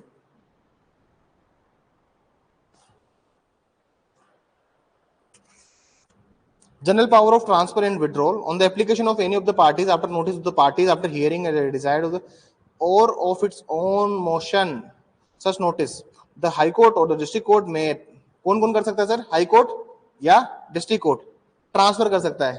क्या कर सकता है? Transfer. High court district court cases को ट्रांसफर कर सकते हैं। समझ में आई बात? High court district court cases को ट्रांसफर कर सकते हैं, और इसमें बताया हुआ है कि अपील भी सूट ट्रांसफर हो जाएगा, अपील ट्रांसफर हो जाएगी, कोई भी प्रोसीडिंग ट्रांसफर हो जाएगी। अभी केस था रिया चक्रवर्ती। अब थोड़ा सा क्रिमिनल की बात करता हूं मैं, सीआरपीसी की बात करता हूं। केस था रिया चक्रवर्ती। रिया चक्रवर्ती क्या चाहती थी कि जो इन्वेस्टिगेशन हो रही है कहां पे? बिहार में, पटना में, वो इन्वेस्टिगेशन कहां ट्रांसफर हो जाए? बॉम्बे में आ जाए। उसे सुप्रीम कोर्ट अप्रोच किया 406 में, रिया चक्रवर्ती वर्सेस स्टेट ऑफ बिहार, यही शायद केस का नाम है। जस्टिस ऋषिकेश रॉय को बोला, उस टाइम जस्टिस ऋषिकेश रॉय थे, उन्होंने बोला कि केस को ट्रांसफर किया जाए। लेकिन आप देखेंगे इन्वेस्टिगेशन ट्रांसफर नहीं होती है। इन्वेस्टिगेशन ट्रांसफर होती है क्या? सीबीआई को होती है इन्वेस्टिगेशन ट्रांसफर। अगर इन्वेस्टिगेशन ट्रांसफर भी करनी है, जैसे अभी कोलकाता का मामला है, उसमें क्या हो रहा है? अभी इन्वेस्टिगेशन ही हो रही है। तो इन्वेस्टिगेशन कहां ट्रांसफर करनी है? One investigation agency to another investigation agency. पूरा केस ट्रांसफर होता है क्या? आज क्राइम अगर जयपुर में हो और उस क्राइम का इन्वेस्टिगेशन न्यूयॉर्क की पुलिस करे, दिल्ली की पुलिस करे, या फिर मुंबई की पुलिस करे, सीबीआई कर सकती है। सीबीआई को केस ट्रांसफर हो जाता है। अभी ये लोग सीबीआई के पीछे क्यों पड़ते हैं? क्योंकि सीबीआई बहुत प्रोफेशनल है केसेस को इन्वेस्टिगेट करने में। बात समझ में आ रही है? समझ में आया? और कोलकाता वाले केस के पीछे कुछ बड़ा हाथ है किसी का। उस हॉस्पिटल में कुछ गलत काम हो रहा था, या तो किडनी ऑर्गन या कुछ ऐसा हेरा फेरी थी वहां पे। उस औरत को बचाने के चक्कर में बहुत सारे लोगों का, मतलब आप देखोगे कि डॉक्टर प्रोटेस्ट कर रहे हैं, कहीं से 5-7 हजार लोगों की भीड़ आती है, और जो लोग प्रोटेस्ट कर रहे हैं अगेंस्ट द गवर्नमेंट, उनको भी मारती है। जहां पे पूरा सीन ऑफ क्राइम हुआ है उसको भी तोड़फोड़ करके जाती है, जैसा न्यूज में बता रहे हैं। सच क्या है मुझे नहीं पता। कुछ लोग कह रहे हैं, कोलकाता पुलिस कह रही है कि वो चीज अभी भी इंटैक्ट है, मतलब वो रूम जो है उसमें तोड़फोड़ नहीं हुई है जहां पे रेप और मर्डर हुआ है उसका। कुछ लोग कह रहे हैं गैंग रेप है। कुछ लोग कह रहे हैं कि the quantity of semen they have found under the girl it is very huge. तो कुछ लोग कह रहे हैं कि ये गैंग रेप है। कुछ लोग कह रहे हैं कि उसकी जो मेडिकल रिपोर्ट हुई अक्यूज की, उस पर एक भी चोट के निशान नहीं है, जबकि लड़की की हालत खराब है। लड़की को तो पीट पीट के मार दिया, सर को दीवार पे पटक पटक के मारा है। तो ऐसा कैसे हो सकता है कि वो लड़की ने विरोध के लिए कुछ नाखून ना लगाए हो, कुछ तो किया होगा। समझ में आ रही बात? ये तो तभी हो सकता है जब 4 लोगों ने पकड़ा वो लड़की को। बहुत सारे लूप होल हैं। मैं बता रहा हूं कि this is not an ordinary case of murder and rape. This is not an ordinary case of murder of rape. वो हॉस्पिटल के रैकेट जुड़े हुए हैं ऑर्गन ऑर्गन ट्रांसप्लांट से, इलीगल ऑर्गन सप्लाई से, ऑर्गन सेल से। ये सब नहीं हो पाता जब तक प्रिंसिपल, मेडिकल कॉलेज के प्रिंसिपल को पता ना हो, और जब तक इसमें हायर कोई इन्वॉल्वमेंट ना हो। तो मुझे लगता है कि ये जो मामला है, इस मामले में डॉक्टर्स के साथ सेफ्टी बहुत जरूरी है। देखिए डॉक्टर्स की हालत खराब है। मान लीजिए किसी का कोई रिलेटिव एक्सपायर हो जाता है, तो वो डॉक्टर पे 1 मिनट में बोल देता है कि आपने बेकार इलाज किया है, आपने ध्यान नहीं दिया। अरे भैया डॉक्टर कितने होते हैं और पेशेंट कितने हैं? कभी आप अपना जो ये सांगनेरी हॉस्पिटल है, जनाना वार्ड, कभी कोई गया है वहां पे? कभी आप लोगों में? मैं 1-2 बार ब्लड डोनेट करने गया था। मेरे कोई नोन थे, उनकी वाइफ को डिलीवरी हुई थी और काफी ज्यादा ब्लड लॉस हो गया था उन्हें। उनका फोन आया मुझे, and I was at office that time. Office में था मैं, तो मैं हैंड टू हैंड गया और अपने साथ 2-3 लोगों को और लेके गया। वहां जाके मैंने हालत देखी कि इतनी महिलाएं हैं जो कि सिजेरियन और डिलीवरी के बीच में है, और डॉक्टर है बहुत गिने चुने। अब किसी की डेथ हो जाती है तो वो तो डॉक्टर पे 2 हाथ ऐसे ही डाल देता है। वो महिला 36 घंटे से लगातार नौकरी कर रही थी विदाउट एनी रेस्ट। कोई प्रॉपर बेड नहीं, कोई कुछ नहीं। डॉक्टर्स के लिए एक छोटा सा, आप छोटा सा चाहो तो 1 BHK 2 BHK बना दो हॉस्पिटल में यार, या डॉक्टर जाके अपने 2 घंटे 3 घंटे की शिफ्ट में रेस्ट तो कर ले, सो तो जाए। 36 घंटे लगातार अगर कोई अपना नौकरी पे है, आप सोचिए कि वो गई थी बेचारी रेस्ट करने के लिए सेमिनार हॉल में। तो सोसाइटी इज वेरी करप्ट। अब ऐसे जब ऐसे ऐसे क्राइम होते हैं तो जुडिशरी से भी लोगों को विश्वास उठता है। एक तो इन्वेस्टिगेशन प्रॉपर नहीं है हमारे यहाँ पे। अरे महिलाओं के लिए कुछ वो नहीं है, महिला थाना आपने बना दिया, लेकिन महिलाओं के रिलेटेड जो अपराध होते हैं उसमें इन्वेस्टिगेशन तो हो। कितनी स्लो पुलिस है हमारे यहाँ की, इन्वेस्टिगेशन टाइम पे कंप्लीट नहीं होती। आप चाहते हो कि महिलाओं के मामले में सख्ती हो, तो कानून को सख्त बनाने से कुछ नहीं होगा सर। आपको इनके लिए एक अलग से इन्वेस्टिगेशन विंग खोलनी पड़ेगी और उसको हर जिले में डिप्लॉय करना पड़ेगा। हर एक डिस्ट्रिक्ट में एक ऐसी इन्वेस्टिगेशन की विंग हो जो सिर्फ महिलाओं से रिलेटेड ऑफेंस में एक्सपर्ट हो। इनको क्या करना चाहिए, मेरा खुद का एक हम्बल इनको ओपिनियन या सजेशन जो भी आप माने, महिलाओं से जुड़े हुए अपराधों के लिए एक स्पेशल विंग बनाई जाए और वो हर डिस्ट्रिक्ट में तैनात हो। ये विंग तय करेगी कि केस फर्जी है झूठा है क्या है, और इस विंग में डॉक्टर हो, सीनियर पुलिस ऑफिसर्स हो, इसमें टॉप एडवोकेट्स हो, पब्लिक प्रोसिक्यूटर हो, जिनको पता हो कि वो आपस में मिलकर सारे काम करें। इसमें साइंटिफिक एविडेंस की टीम हो। ये सब महिलाओं के, अगर आपको लिटरली अपराध कम करने हैं तो ये करना ही होगा। एक स्पेशल विंग बनाइए महिलाओं के लिए। वर्किंग प्लेसेस पे महिलाओं की सेफ्टी इंश्योर कीजिए। एक एक्ट आया, protection of women from sexual harassment, post जिसको हम कहते हैं, sexual harassment at work place, जो भी इसका नाम। अब आप देखिएगा उस एक्ट में कहीं भी पीनल प्रोविजन नहीं है। पीनल प्रोविजन मतलब कहीं पे भी डांडिक प्रावधान नहीं है उसके अंदर, कहीं पे भी उसको सजा देने की बात नहीं हो रही है। सर्विस रूल खराब कर देंगे, सर्विस रूल में एक्शन लिया जाएगा। मोस्ट ऑफ द जगह यही बात करिए, 1-2 प्रोविजन को अगर छोड़ दें मोटा मोटा। तो अब जो वो डेथ हुई उसकी, वो कहां पे हुई है, वर्किंग प्लेस पे हुई है। आप वर्किंग प्लेस के लिए नियम नहीं बना सकते। महिलाओं को लेके इतना इंसेंसिटिव समाज हो चुका है हमारा, I don't know where we are going.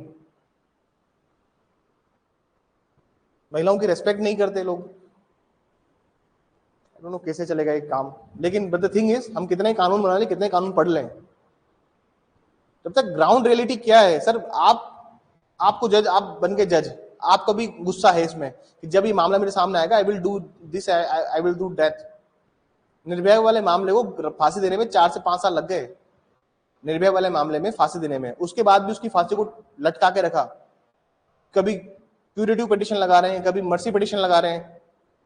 और एक रेप हुआ था हैदराबाद में, यू नो दैट थिंग, 2019 की बात है, 19-20 की। एक रेप हुआ था हैदराबाद में। उस लड़की को हैंड टू हैंड पुलिस वालों ने सुबह सुबह 5 बजे सीन ऑफ क्राइम पे ले गए, कोई नहीं था, उसने भागने की कोशिश करी और गोली मार दी। और लोग बहुत खुश थे इस इंस्टेंट जस्टिस सिस्टम से। लेकिन बीइंग ए लो फ्रेटर्निटी, मैं ये इस चीज के फेवर में कभी नहीं हूं। अगर यही करना है, ऑन द इंस्टेंट उसको शूट करना है, मान लीजिए उसको पुलिस ने भी अगर ऐसे कर दिया होता, तो उसके पीछे कितने लोग और जुड़े हुए हैं कैसे पता लगेगा। अरे कसाब को भी चाहते तो ऑन द स्पॉट ही मार देते, पकड़ा क्यों, लेकिन पता तो चले कि और क्या इरादा है।